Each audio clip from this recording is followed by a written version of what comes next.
Okay, so my name is Tiffany McPherson. I am a representative for AFGE Local 96. And we wanted to do an exit interview, which rightfully so you deserve to let your voice be heard while exiting the VA Medical Center as your last employment before retirement, right? Congratulations. Thank you. So I want you to just introduce yourself, and then we will begin the interview. Okay, I'm Rhonda Finney. I was employed at the St. Louis VA Medical Center from September 1985 until September 30th, 2021. Worked here 36 years as a registered nurse in mental health. Okay. And I would like to say this. Thank you for giving me an interview and being interested in hearing what I had to say, because the agency elected not to, even though I made it clear that I was willing to give an exit interview. At one point I was encouraged not to say much because I was leaving. Oh, wow. Okay. So, but I think some things need to be said.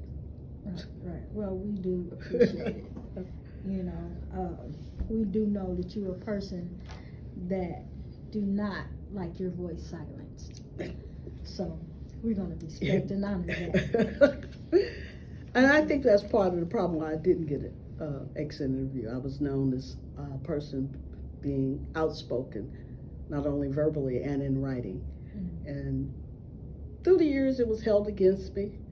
And then at times I was turned loose, so to speak. When it was convenient for the agency, it was okay to speak. For the most part, I was encouraged to be quiet. Wow. Okay. Well, the agency, the VA Medical Center here, we're John Cochran location. They have an integrity and compliance exit interview. And so I was going to ask you some questions. And yes, they do have some yes or no answers, which I think is kind of crazy, because you want to know more than just yes or no, so if you don't mind going a little bit in detail about your answers, then that would be helpful for us to understand. Okay. The first question is, have you observed any violations of laws, regulations, or policies within this organization? My answer to that is yes. Disparate treatment, not only for employees, but in patient care. There's a lack of inclusion. There's, in certain areas, a lack of diversity. Things there is, again, the most important probably is the disparate treatment. There is a difference in how people are treated or perceived, and sometimes it's for their advantage, most of the time it's not. Okay. So a lot of the EEO laws have been broken here that you Oh yes, things like I worked at Jefferson Barracks for the first 20 years. When I came in, I was reminded that I was not in California, because I came from LA County. Didn't work for the VA. So some of the policies and procedures I was questioned, looking at it from a patient rights standpoint, and we don't do that here. And people would get upset, and then later on the laws would catch up with us and the rules and say you need to do better to protect those veterans or protect those patients. There was a dispute as to how female veterans or female patients should be treated in terms of saying things like staffing.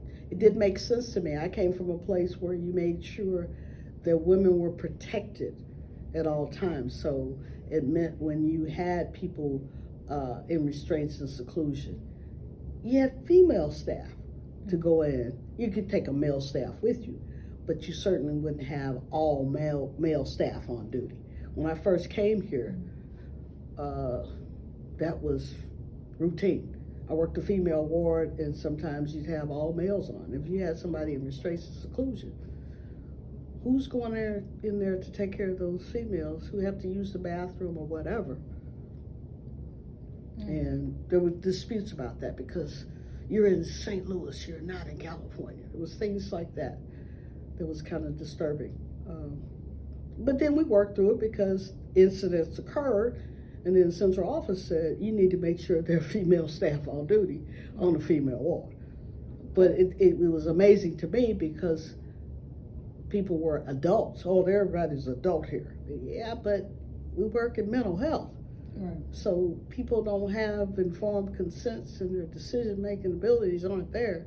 We need to protect them from us and protect us too.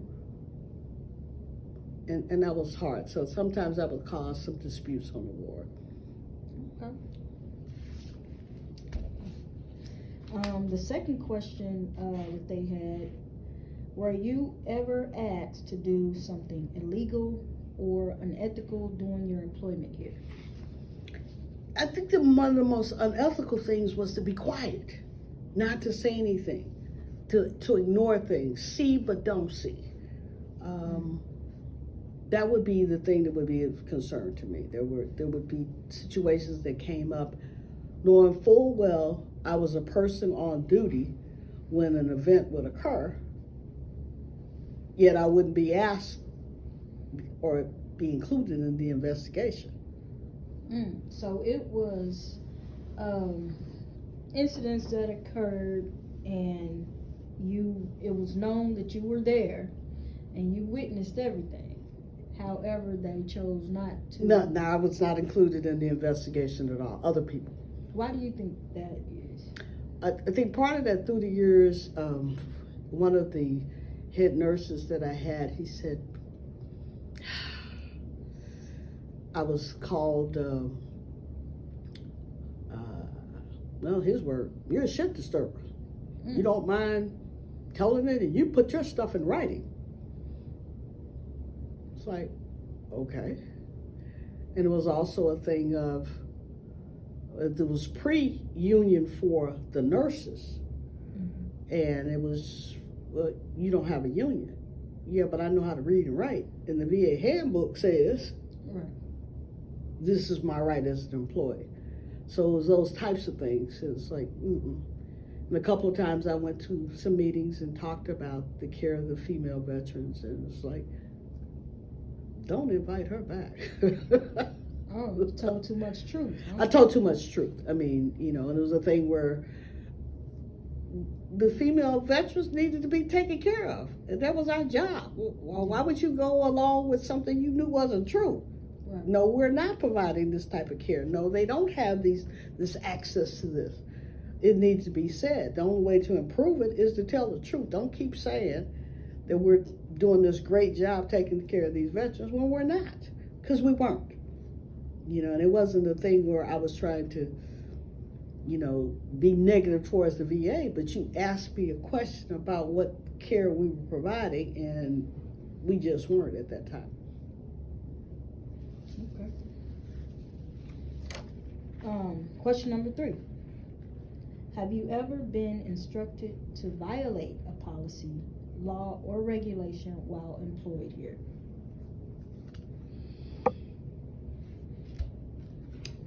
No, I was never instructed I was never given direct orders. It was just implied, it would be better, or let somebody else handle it. Get removed from the situation. More to me that I would consider unethical, not necessarily anything else.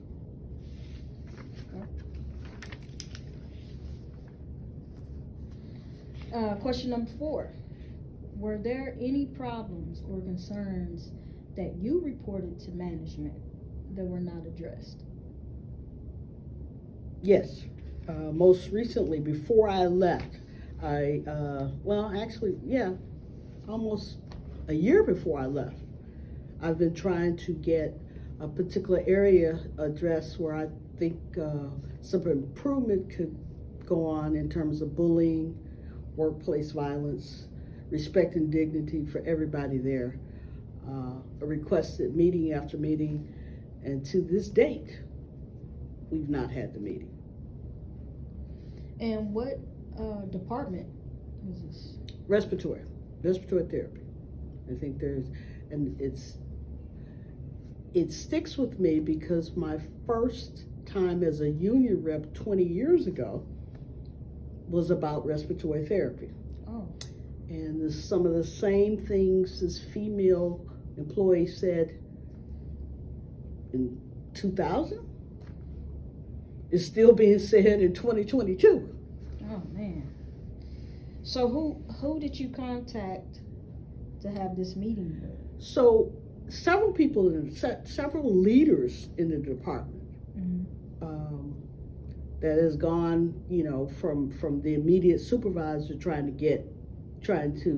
get this situation addressed, even encouraging a bigger meeting with union representatives. If you're having problems with the bargaining unit and management, why don't we all get together? We had a very brief meeting in May of 2021, and we were supposed to get back to it, and it did not happen. I've reached out to, I believe the position is associate director. It's gone that far. So it's gone from first line supervisor to the associate director, and haven't met yet. What do you think the agency can do better? Being that it was a situation 20 years ago, to still an issue now, that you brought the attention to your supervisor all the way up to the associate director, and still nothing. What do you think the agency can do better? I think the agency needs to learn to listen to employees. When people reach out, listen to that employee. I find that here in the past year or so, as I've watched things transpire, it being a union representative, disciplinary action comes first. That's when that employee is able to talk.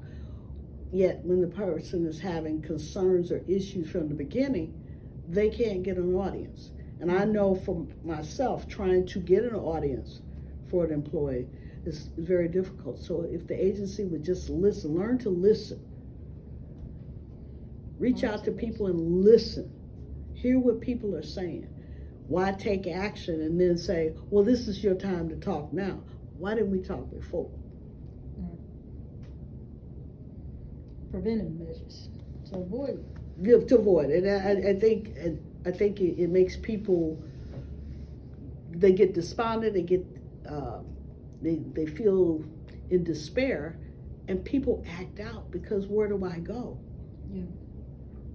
That nothing's gonna happen, so no matter what, they're against me, and I think it's bad for morale here. Okay. It looks like we got a lot of work to do. Yes. Question number 5. Are you aware of any areas where we are failing to adequately monitor employees, contractors, vendors,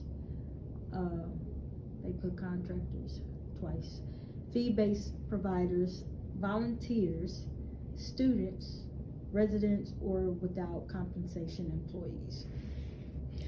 I don't know that they're not being monitored.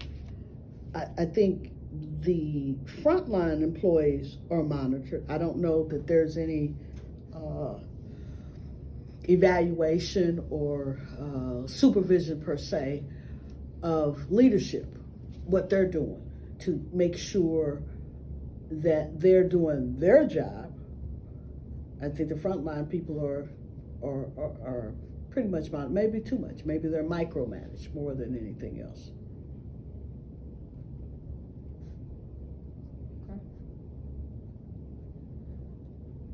Sorry, I was taking some notes. No. Speak. Number 6. Are you aware of any situation where someone was intimidated to maintain silence regarding a severe problem or retaliated against for reporting something? When I first saw that question, I couldn't think of anything. Then I realized I had to look at myself. 1998. I was complaining about workplace violence. We were being assaulted by an individual, and the response was we were bringing it on ourselves. That's what our response was from management. It was really divisive because we had several people injured, and I wound up writing a congressional to then Congressman William Clay.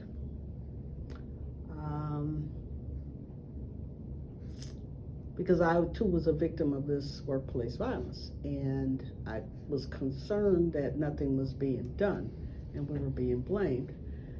I was working in inpatient mental health, and there seemed to be a nexus between getting removed or reassigned from inpatient to outpatient mental health.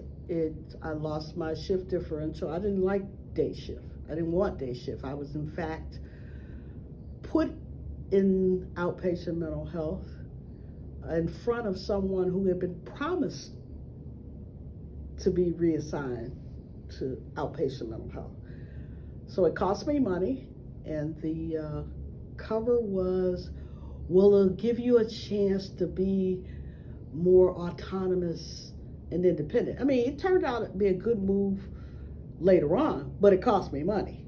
Mm-hmm. So I was working evening shift, so I lost all that differential, but it cost me, $5 or $6 grand to go to day shift. Man, wait a minute. So it cost me some money to go, and I didn't want to go, and I had to go to my coworker and let him know that the spot that he had put in for was being taken by me.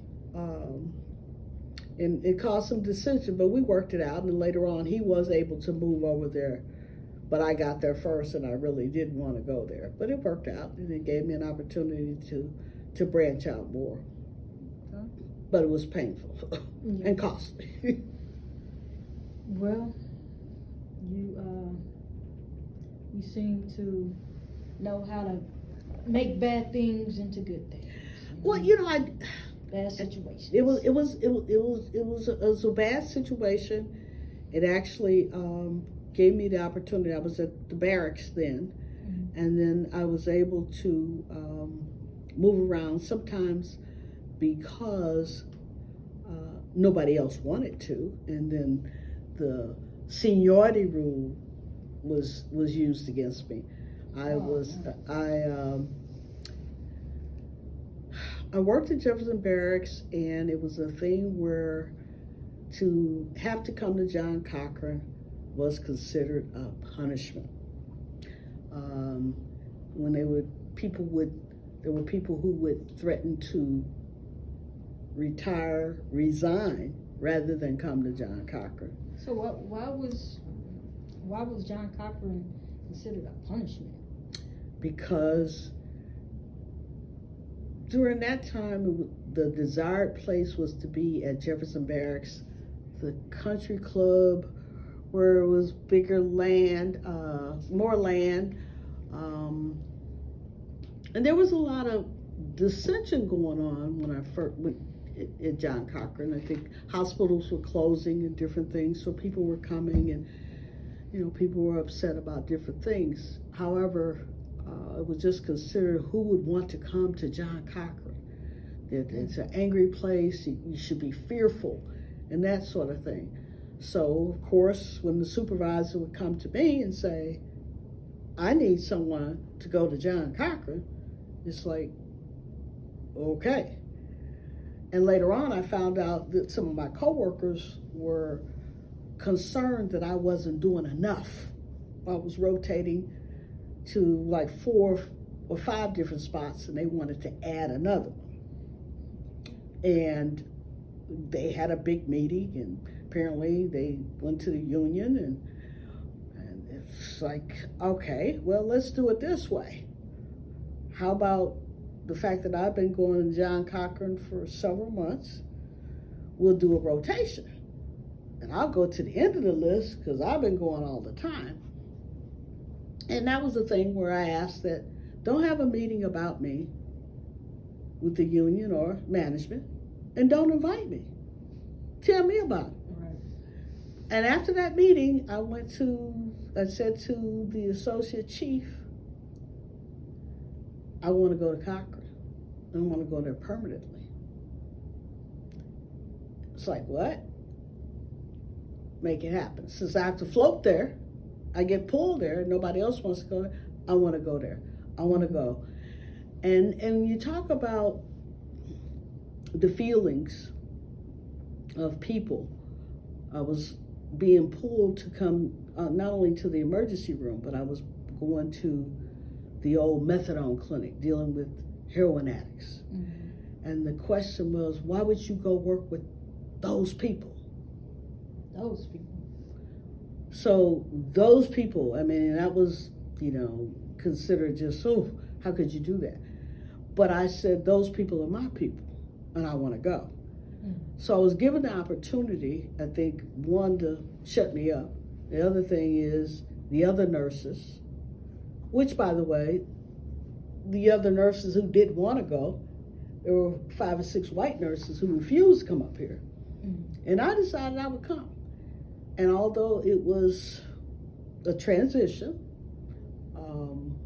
I took the opportunity to come be the first RN in the methadone clinic.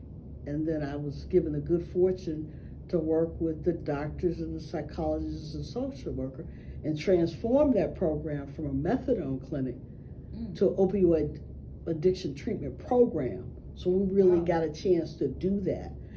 And it added something that for the patients to know that I'm here to be your nurse. Mm-hmm. We're going to take care of you. There's more to you. You're a veteran first, but there's more to you than being an addict. Yeah. Come on, let's get you some care. So one of the things we talk about dignity and respect that we are asking for the employees. I was an advocate for the patients in Bell Street to be treated with dignity and respect. Yeah.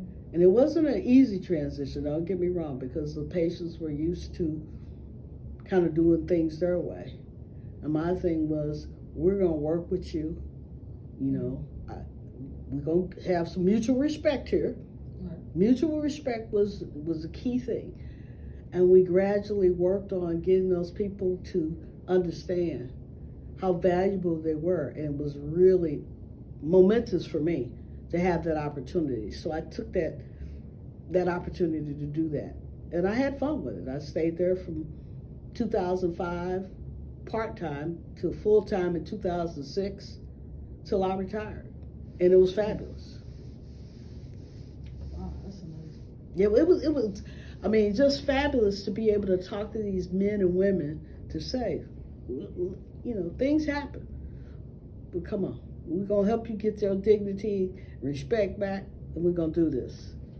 That's why the whole community know your name. Well, you know what? I went to funerals. I went to wakes. If your mama came in, your parents came in, there was a thing where, yes, there are HIPAA laws and that sort of thing. Mm-hmm.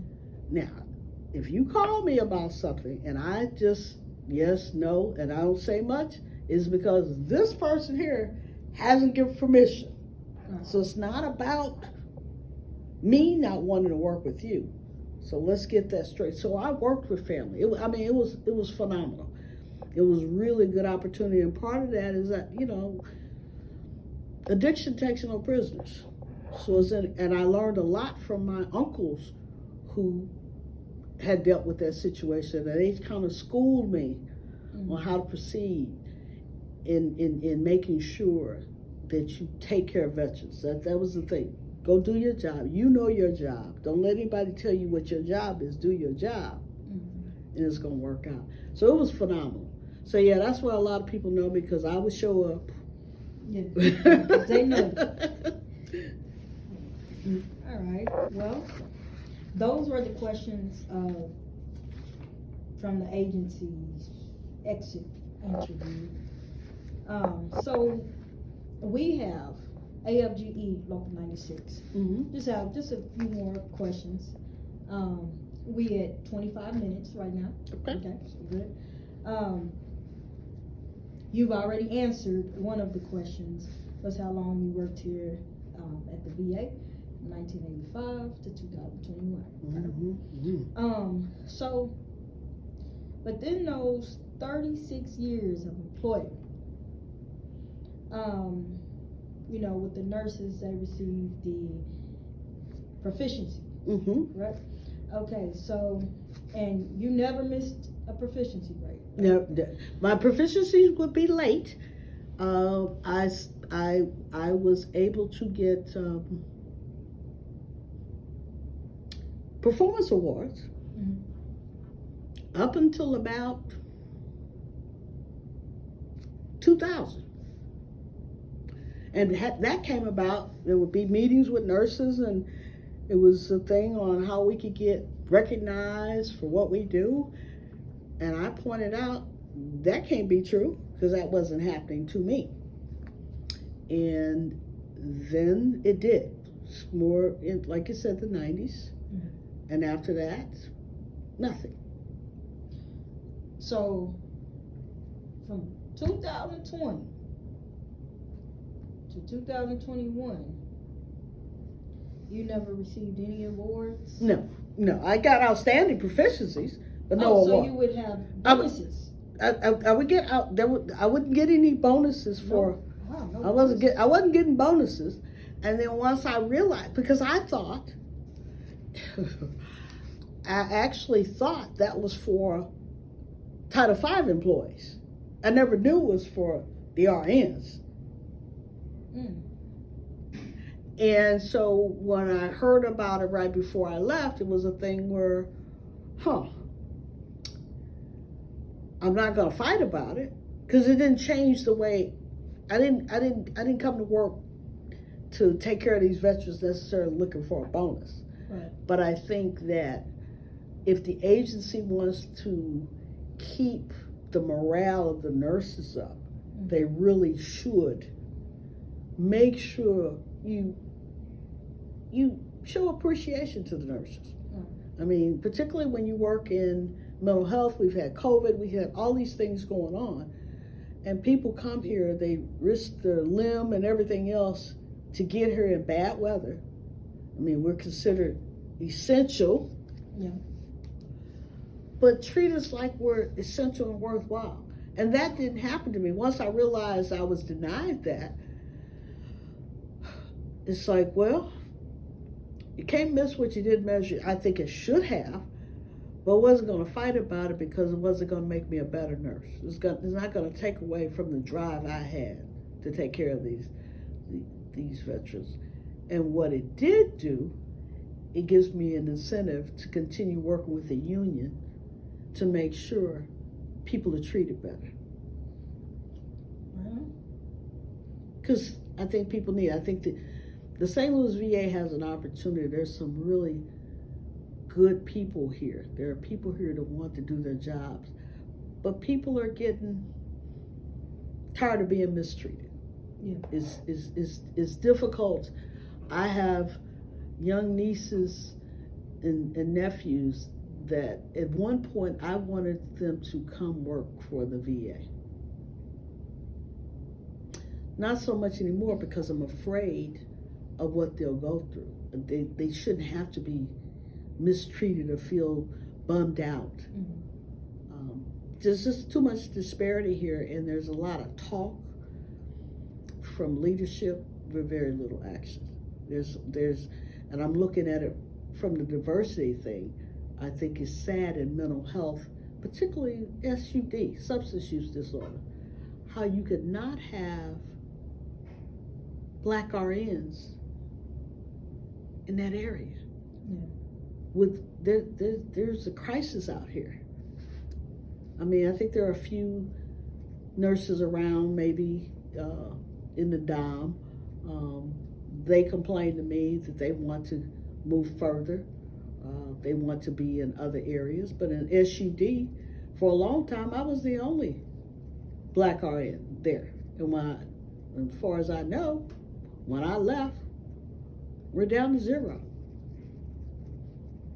So I think my niece wants to be a counselor, a mental health counselor, but I don't know where she would fit in. I don't know if she can get in the door. At the same time, I'm concerned that how would she be treated? I watch how some of these people are treated or hear reports of how people are treated here. And it's like, what can we do about it? We can encourage people to speak up, but speaking up has a cost too. Because, you know, if you're on probation, RNs are on probation for 2 years. Yeah. Oh, yeah. Oh, I was reminded. Oh, wow. Oh, I was reminded, you're on probation for 2 years. So keep your head down. So you need to watch what you say and how you say it. At one point, I was past my vacation. I'm past my probation. I can remember going to a different area. I asked for a transfer because I noticed that on one of the floors, or a couple of floors, there were no Black nurses. So I called it apartheid. And I said, I want to get to, well, you want to go across the hall? I was on South 3. You want to go to North 3? Nope. I want to go to 2. Why do you want to go to 2? Well, I want to break the apartheid. So, and the head nurse and I worked together. He had some issues, and we talked one day. He's the one that told me about me being a shit disturber, and you put stuff in writing, and you know, you ought to be glad that I took you. No, you ought to be glad that I came here. Right. I said, it's going to work out for both of us, won't it? Yeah, I guess you're right. And we had a good relationship. He was the one who allowed me to talk about Black healthcare issues. Back in the 90s, they used to have Black healthcare conferences sponsored by, I believe it was UMSL. But I would go to Kansas City, and they would talk about the disparities in treatment and that sort of thing, and the health concerns being along the Mississippi, down all the way down to Caruthersville and different areas.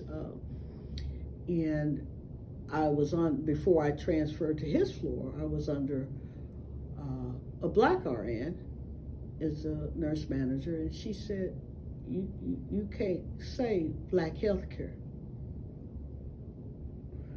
They won't like that. Who is they? We need to talk about what's going on here, about the needs and all that. So I finally got permission to do it, but I had to really focus on minority health care. And it was talking about things like getting bigger combs so people could comb their hair. Those little thin combs won't work on people who been sleeping in the streets and hair is matted and that sort of thing. And no, they're not delusional when they're asking for grease. They're talking about Vaseline. They need a Vaseline base. So it was those types of things that was difficult for people to understand.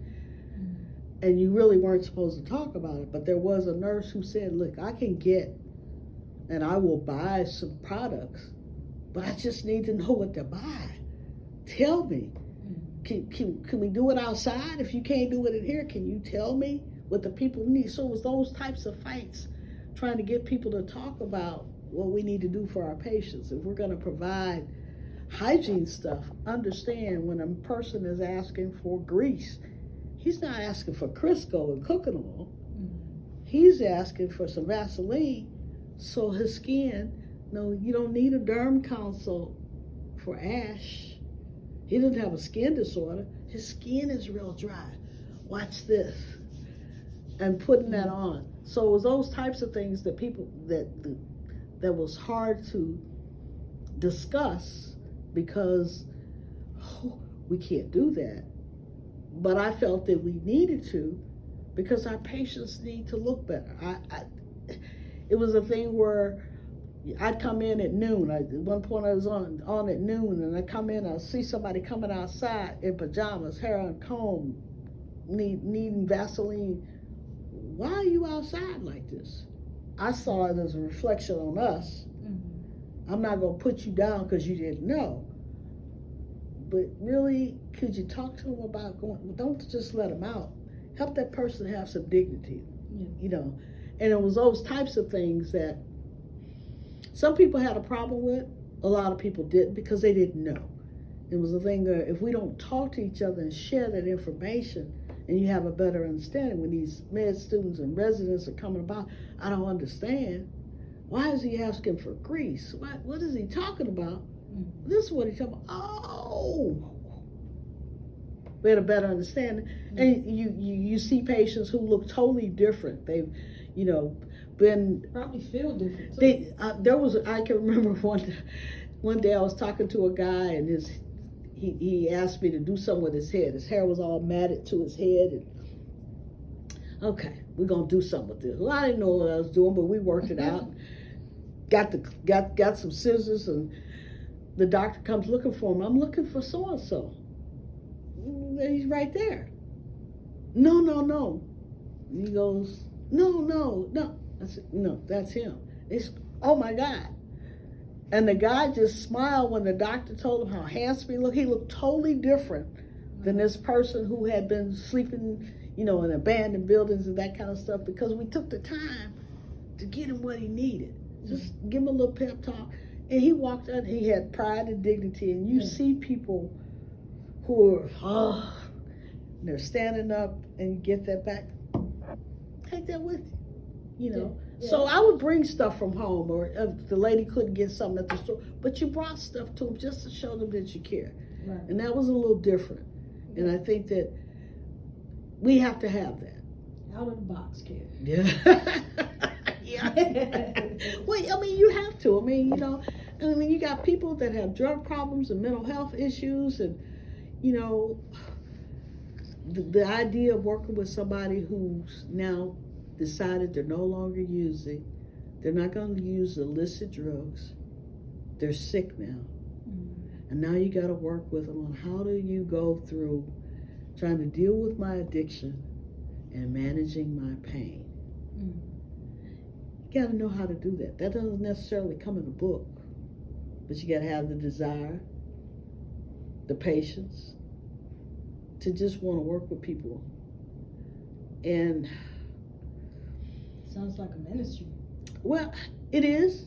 I got involved with that on the side too. So we would go to churches and try to talk to them, especially with the opioid crisis, and looking at it and talking about Narcan and encouraging churches to have Narcan and how it works, and and understanding that you know, you don't need to pass judgment, right? But you got to help people and listening to them and talking to them. And sometimes people need to run things by you. Mm-hmm. How do I've messed up with my family, and you know, and that was the enjoyment of, like I said, being punished and sent to outpatient. I got an opportunity to work with some people, and that's why they know me, because they knew. Wow. Come correct. We're going to have some integrity here. We're going to have some dignity and respect mutually, and it's going to work out. And I'm hoping that other people are given that opportunity to do that. You know, I really do. But I don't know. I think we're going backwards. Some of the stuff I see in terms of inclusion, 2022 looks like the 80s. Oh, man. We've gone backwards. And I'm old enough to have seen some things, the 60s, 70s, 80s, you know, and so what I'm looking at here at this medical center is more, and people would hate to hear it, but we're more like a plantation than a workforce. And it's sad. I was even told at one point in the early 90s or so, and I think it's still true, a lot of reverse discrimination. You get black people in position who are so afraid in fact, I was told, I have to treat you differently so that they won't think I'm showing any favoritism. What does that mean? So treating me fairly was seen as, you treating her like you treating everybody else. Well, why not? If you ask for a first come, first serve for a leave request. Well, didn't I ask for that first? Yeah, but I didn't see it. Oh, okay. But I asked for that 10 months ago, and you saw hers from a month ago, but you didn't see mine. Oh, okay, all right, okay. Well. So I mean, those things you look at it when we still go through it, but like I said, it didn't stop me from doing what I need to do, and being part of the union. I think upset the apple cart because it gave me a voice. Right. And you have a voice, look like in 4 different areas. You are a union representative, you are appointed or a women practice coordinator. Yes. You are one of our young mentors, young standing for Young Organizing Unionists for the Next Generation. So that's a big part to play, because like you said, how, you think about your niece and your family members coming here and you're scared for them because of how, how this agency is.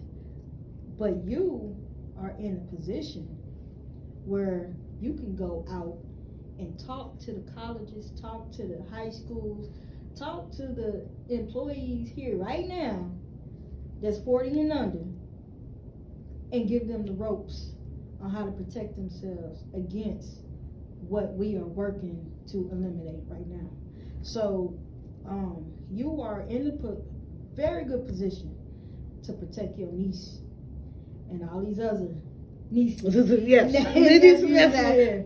on top of that, the diversity, equity, and inclusion chairperson, I mean, that seemed like that's been your whole life, even before you got in the union. Yeah. So this is just basically, you just found your place where you already was working before you got in. I watched, my father was out there, he worked at McDonnell Douglas, Boeing, whatever you want to call it, and I saw him out there. We was like, Daddy, it's cold outside.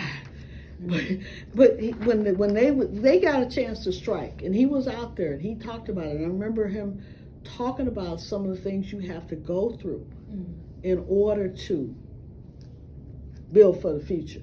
Right.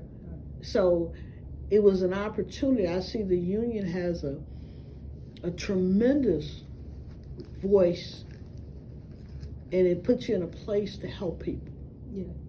I think that not enough people know what unions do, but I'm looking forward to the opportunity to help people understand.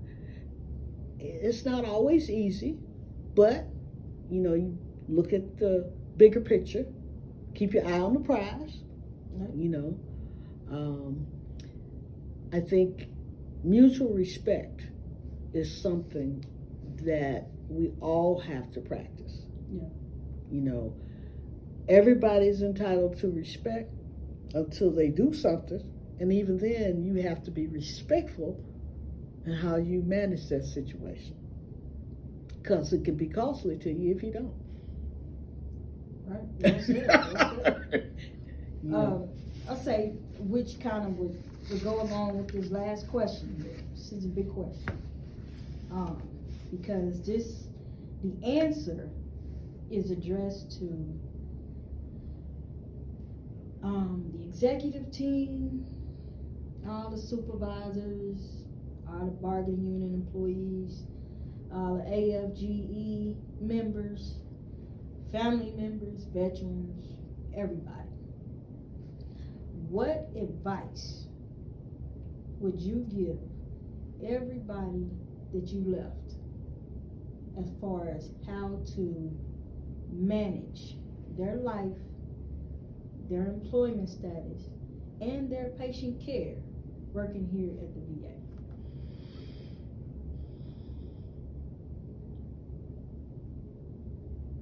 This is a medical center. People depend on us. People, we see a patient, you don't know what effect you may have on that person. Nurses who give medications, you need to understand something. Pay attention to what you're giving, because what you give, these people have to leave home, drive, catch the bus. Pay attention. But really treat people with respect and dignity. If you have it for yourself, because it's hard to be respectful and portray or give dignity if you don't have it. If you have a problem, get some help for it. But if you just really treat people with respect and dignity in what you do, whether you're the supervisor, whether or not you're the co-worker, remember the boundaries. We're at work. This is a workplace. We know that things happen that may distract you. We need to, I think the executive team and the supervisors need to keep that in mind, that it's not always easy to set those boundaries. But if you come into an atmosphere where you're going to be okay, and there's a safety net here, and I get a minute or two to pull myself together, or even come to you and say, I got a problem at home, and what can I do? But I need to take care of this too. If we work towards that, it can get done. It really can. But you gotta have dignity and self-respect and mutual respect for the patients, for the employees, for the business, whoever. If you just do that in your everyday life, treat people right. You know, I don't say you have to be buddy, but respect. You know, nothing wrong with saying good morning. Hey, how you doing? Let me holler at you for a minute. You know, and I say that because some people want to use those colloquialisms as a problem. But if people know that you care, you all right, be surprised. You know, I think old people tell you get more flies with honey than vinegar and different little things. You hear those sayings, and it's true. Because if you come at me sideways, I don't know if you're going to get my cooperation. Right. But if you come to me and explain to me, you treat me with, hey, how you doing? I hear a lot of people, before I left here, one of the biggest complaints, particularly, say, our clerical staff, instead of giving me 1,000 things to do, say good morning first. Good morning, Tiffany. Can you do such and such? Instead of, hey, Tiffany, I need you to do that. And that was one of the biggest things is people don't even speak anymore. They don't say good morning. Say, okay. You know, so we'd always try to remember, good morning. Hey, how you doing? You all right? And that's what I would say. Simple as common decency and courtesy. What? Where did that go? Yeah. And I think it got misplaced for a while. It seemed to be the going trend to mistreat people, but we got to get back to that. Yeah. I mean, this St. Louis VA needs to get back to it. There's some good people here. I mean, we got some people with some demons per se and demon-like behavior. Yeah. But it needs to be put in check across the board. I mean, I think from the top to the bottom, make sure you treat people with respect and dignity. Be fair about it. You know, you can't, not all situations are the same. But if you treat people right, it'll be all right. I think it'll be a much better place. Cool. When you treat people right, it'll be all right. It'll be all right. I mean, who doesn't want to be treated, you know, with decency? Yeah. You know, sometimes you can diffuse a situation. You know, a smile goes a long way. Being kind to people, it goes a long way. You don't have to dog people out. Right. You really don't. I mean, it doesn't make you a better person either. No, it don't. But I do want to thank you for giving me the opportunity to say what was on my mind. It was an absolute honor and privilege. You know, I'm sorry that the agency didn't do your exit interview. You know, that is beyond my understanding. But I appreciate you taking the time to come in here and put it all out on the table. Your 36 years experience, your wisdom on how to move for the future, you know. I too. So I do appreciate you going from VA employee to retired AFGE representative. Oh yeah, hey. Young mentor. Bring 'em on. Practice coordinator. Bring them on. Diversity and inclusion chairperson. And I would say, once my badge situation gets better, I can do my job better.